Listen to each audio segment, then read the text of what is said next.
apa dulunya tuh ya. Nah, kualifikasi itu memang lumayan susah kayak bener-bener apa ya, ternyata ya bener nggak banyak siapapun yang ada di depannya ya, namanya mereka ada 7 pemuja, ada profesor-profesor yang memang ahli di bidangnya masing-masing, dan mereka benar-benar memberi masukan-masukan yang alhamdulillah bisa menyempurnakan nanti disertasinya. Nilainya berapa? 8,7. Padahal dengan banyak catatannya banyak banget. Jadi sama sidang kenapa aku sampai nangis tuh karena ya aku ujian kualifikasi orang pertama di angkatan grup plus 2 jam. Yang lain tuh cuma 15 menit. Sebetulnya ada di strap. Aku sampai 2 jam. Jadi lumayan berat, tapi alhamdulillah. Yang nungguin aja capek. Gimana yang Padahal udah 3 hari aku presentasi depan dia perfect katanya. Seminggu nggak tidur terus stres ya? Gadang berarti apa buat Seminggu. Setahun setengah kemarin kemana aku lebih belajar ya, lebih ke bener-bener belajar yang ada kuliahnya dan lain-lain. Kalau setahun setengah ke depan ini bener-bener disertasinya. Kebetulan aku pilihnya penelitiannya kualitatif, jadi banyak orang yang wawancara gitu-gitu. Jadi kayaknya kelas aku sendiri atau berdua ya, yang lainnya pakai penelitian kualitatif. Sempet stres sendiri nggak sih Bun? Kayak stres atau apa, kepikiran soal? Karena aku dulu judul aku kan yang memang aku concern banget adalah kekerasan terhadap perempuan ya gitu. Sekarang tiba-tiba aku ganti judulnya, yaitu adaptasi artis terhadap transformasi digital gitu. Karena menurut mereka belum ada yang ngangkat ini kalau kekerasan. Tapi jurnal yang aku bikin tetap tentang kekerasan karena udah terlanjur setengah jalan, jadi yang berubah cuma disertasinya. Tapi kalau jurnal yang sekarang itu aku udah kasih tetap pada kekerasan. Jadi ngebagi waktunya gimana sih Bun? S3 apa sih Bun? High seminar bikin S3 gitu. Di tengah kondisi yang udah mapan gitu sebagai entertainer gitu. Ngebagi waktunya juga gimana Bun? Itu kan nggak ada batasannya, lagi juga dari pihak papa karena papa aku juga dulu dokter gitu ya, jadi kayak pengen ada anaknya juga selalu bilang bahwa dokter juga. Gitu. Dan kebetulan PSDM ini cocok banget sama pekerjaan ayahku dulu, yaitu di UNICEF gitu. Mana. Satu orang dan itu mereka membutuhkan beliau. Kemudian dengan nanti aku bisa lulus, bisa banyak berdedikasi. Orang tidur. Ngebagi waktunya gimana sih Bun? Kan sibuk entertain. Ngebagi waktunya gimana sih Bun? Saya kan S4. Sebentar lagi lulus K1 loh. Iya. Saling support dalam pendidikan Saling bagaimana support. sih? Berarti tanya Dani. Kalau Dani bilang kalau aku ini S4, kamu itu S5.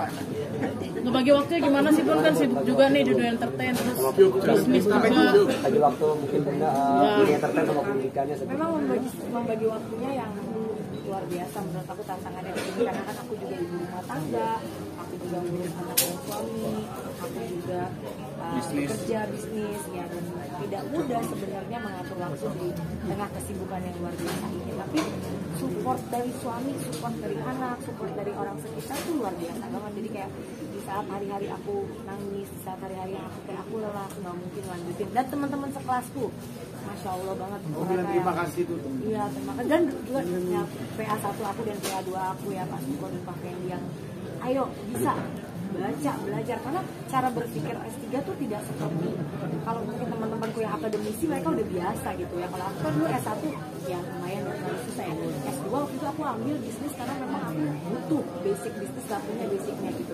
Nah di S3 ini PSDM, pengembangan sumber daya manusia, aku banyak menemukan hal-hal yang menurut aku begini ya gitu. Dan cara berpikirku juga semua tuh benar-benar dirubah.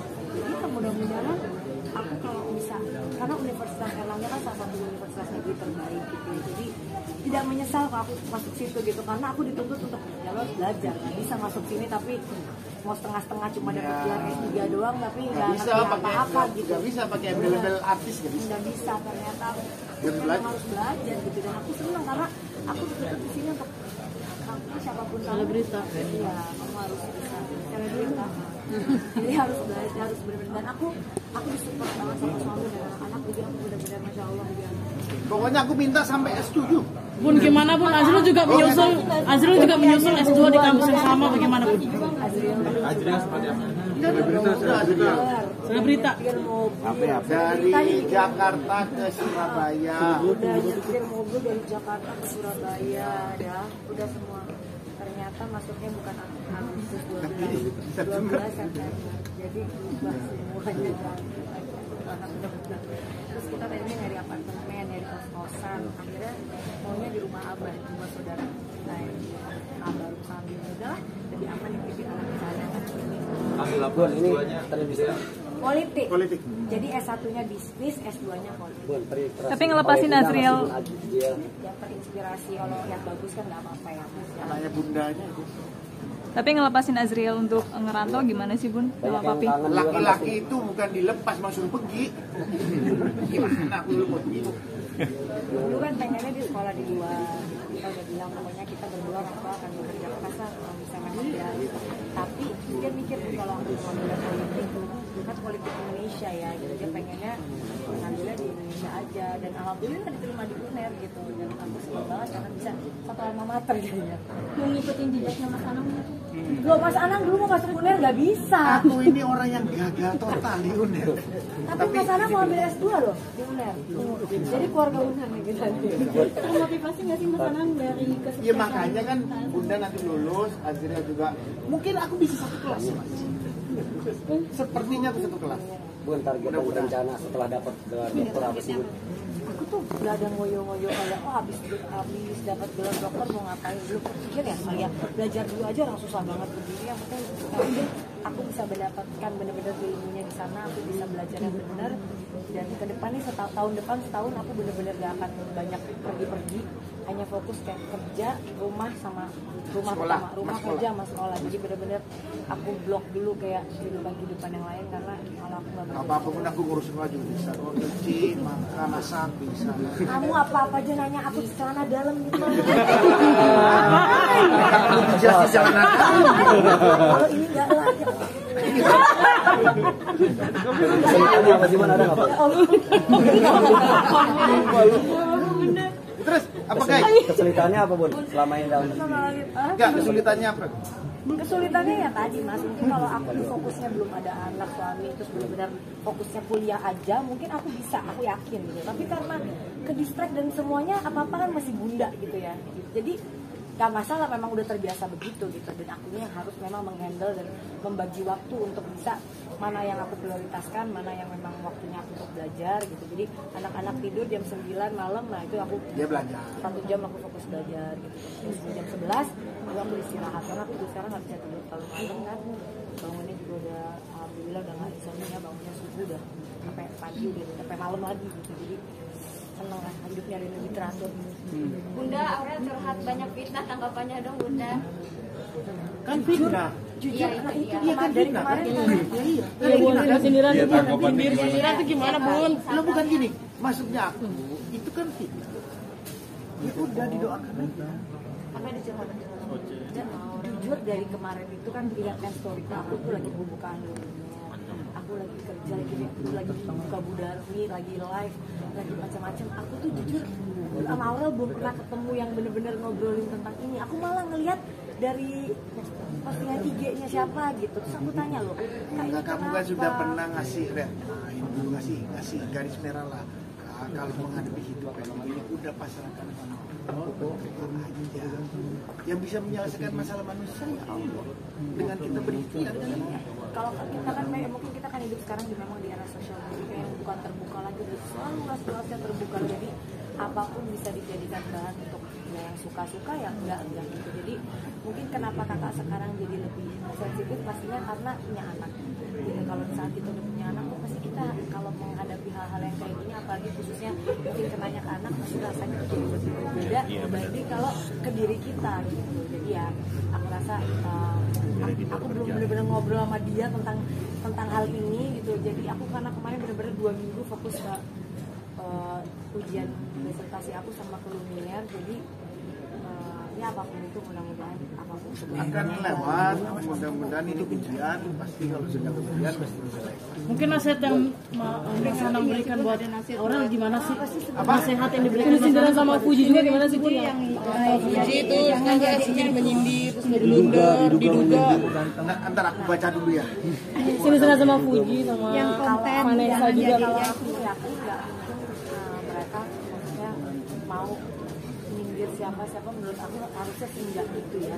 Mungkin ada salah paham atau gimana aku nggak ngerti juga, belum ngobrol juga. Sudah dijelasin tapi kalau menurut aku Aurel sama Anggel harusnya nggak punya sikap atau sifat yang seperti itu sih menurut aku ya. Bukan karena aku orang tuanya, tapi nanti coba aku tanya lagi apa permasalahannya, karena jujur bener-bener lagi nggak. Aku cuma pernah melihat apa yang kemarin kayak tayangan postingan aku di TikTok yang udah 2 tahun yang lalu gitu, ada disangkutin nama apa. Jadi sekarang tuh berita tuh kayak udah yang lama disangkut-sangkutin atau apa gitu, tapi aku tidak tahu tentang masalah mereka tuh tujuannya apa atau gimana, tapi aku yakin mereka makanya didoakan sama-sama dan teman-teman dibikin damai aja.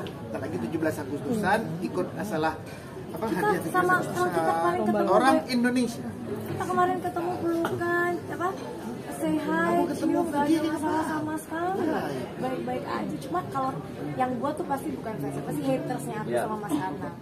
Yang gak suka sama Mas Anang sama aku pasti pengen buat sesuatu. Kalau yang fans-fansnya Fuji yang bener kayaknya tahu kalau kita maksudnya gak ada masalah. Jadi aku yakin kayaknya gak mungkin lah mengadakan sesuatu yang tidak ada. Bu, kemarin Aurel juga sempat. Aurel pasti sama DJ banyak yang nyinyir juga tuh, Bu. Alhamdulillah, kita hidup di negara yang sosial medianya sudah seluas ini. Makanya tuh presentasi aku adaptasi artis menghadapi transformasi digital. Jadi kita memang udah teruji. Kita keluarga udah teruji dan siap mental. Kurang mental apa lagi? Udah bagian hidup kita kita itu ada dua dunia nyata sama dunia. Hari ini kita disukain, besok bisa di ini itu udah biasa lah. Jadi ya itulah hidup di era sekarang. Berarti risetnya lebih ke diri sendiri ya, Bun? Satu-satu. Bu termasuk komentar atas soal almarhum Vanessa ya, Bu? Apa itu? Atas mengkomentari aku. Nah, ini aku lebih nggak tahu lagi. Nggak tahu. Kamu menanyakan sesuatu, aku salah jawab, bingung lagi malah jangan-jangan. Gini, intinya gini, apapun yang sekarang mungkin lagi jadi suatu berita, ya baiknya kita hadapi secara bijaksana, karena aku mudah-mudahan aku yakin keluarga intiku harusnya tidak punya sifat yang ada menyindir orang lain atau nulis-nulis status yang kayak gitu. Harusnya kita tidak seperti itu ya, yang aku yakin dari anak-anakku. Jadi kalau memang ternyata ada berita-berita lain seperti itu, jujur kita belum ngobrol sama mereka juga, karena bener-bener ketemu aja tadi kan sekilas ini. Kita juga habis pergi lama dari Jawa, jadi dari Surabaya maksudnya, jadi ada hang nih. Jadi ya doain lah, mungkin apa pokoknya didamaikan kan jauh lebih baik. Kita lagi 17 Agustusan.